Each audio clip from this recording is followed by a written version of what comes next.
What is also clear is that Trump has no economic theory behind what he's doing.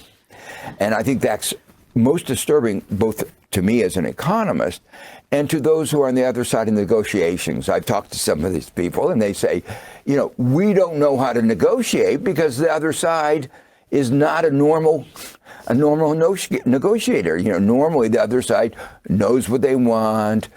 There's a theory about how trade works. That's not true here. It's a different world. So let me give you an example. Trump thinks that trade deficits by themselves, and in particular trade deficits in goods, reflect somebody treating us unfairly. And it's based sort of on a premise that we are better than any other country, so people should be buying more goods from us than we are buying from them. But we are in the 21st century, not where we were in 1950. Services are the major part of our economy. Goods production, manufacturing is 9-10%. What are important? Service sector, tourism, education, health.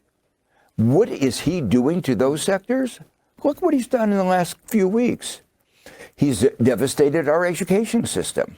The way his immigration people have treated those wanting to come into our country with valid passports, visas, has discouraged tourism. So he is hell-bent at hurting America's major export industry, tourism, and education. I've talked to firms that have thought about bringing manufacturing back to the United States. They say we don't have the logistics, we don't have the supply chains that you need to bring complex manufacturing back. And modern manufacturing is robotic. So even if we brought manufacturing back, there are not going to be many jobs. So the reality is that his picture of bringing us back to the 1950s, that's never going to happen. But what's going to happen in the meanwhile? We're not going to be able to get those goods that Americans want. That's Joseph Stiglitz, an esteemed economist. And I think when you look at these experts from around the world, and they're all scratching their heads going, everything Trump is doing makes 0% sense. No, it's true. I interviewed Joe Stiglitz once, and I remember after my interview, it was on I don't even remember what the story was. I interviewed him in DC, and I'm trying to think. Well, first of all, he's a Nobel laureate, which is pretty cool. And he was. One thing I will say is that after the interview, I turned to the cameraman and I said, that guy was so impressive, but I had no idea what he was talking about. He was just people. But he makes it accessible to most people. But when you're not an economist at all, and you can't balance a checkbook, he's one of those people. It's like, wow, you're just in awe of. He was on Time's list of the 100 most influential people in the world, and the reason I mention that is that because I remember that from the time when I interviewed him. But you'll recall we had Josh Koskoff on the show when I hosted for Mark some time ago. He was a gun lawyer, the lawyer who represented the Sandy Hook people and the Uvalde people and put Remington out of business. And he, the little Mark Thompson show pedigree, he was named this year to that list, the 100 most influential people in America. So, yeah, so that was a coup for the Mark Thompson show. Now we've had Joe Stiglitz on, sort of, and he was on the list, and we've had Josh Koskoff in the flesh-ish on the show. Wow. So that was my aside. But yeah, let's go back to the meat of what Joe Stiglitz was saying, which is that these, the smartest people in the room, that Trump will say only the best, but the smartest people in the room are usually not in the room with Trump. And these are the people that are talking about the dangers. Whatever you think of Jerome Powell, he's a smart economist with a good handle on the Fed, and the dismissing him as unfit for being there is absurd. But a lot of these economists know what is going on with these tariffs and how they're misguided. David Weigel, who we're coming on with next, actually talked to some Democrats who are pro-tariff. I think Chris Deluzio, the representative. So it'll be interesting to hear what Deluzio had to say about these tariffs, because they're driving things in a direction that are not just about punishing other countries. Like he said, they're punishing America. The tourism is a disaster right now in so many of the places that rely on it. Florida, especially, talking about Canadians not coming to Florida. Canadians are making plans to go elsewhere now. The No. Bahamas Yeah, inundated. there's Yeah. a campaign. I guess there was a big Canadian tourism thing in Palm Springs. They saw a lot of Canadians every year, and people are canceling their reservations. And now Palm Springs is putting up these signs everywhere saying, "We love Canada. We love Canadians. Don't Yeah. not come because of this." So tourism is a big thing. But It's a big also, thing because of all the people that it affects, right? And we are talking about the yeah, market before and its wide-ranging effect on teacher pensions, right?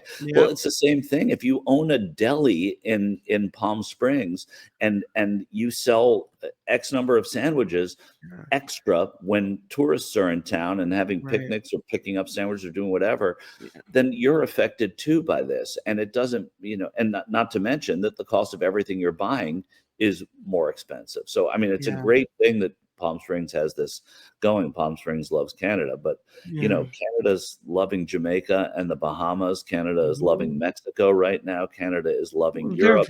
they're voting It's with their wallet. They don't wanna give money to the United States of America, and I can understand why. We're apparently now on their enemies list, which yeah, sucks. yeah. Yeah, as somebody wrote in, they don't choose Florida first, Las Vegas, Washington State, California, bordering states. That's true.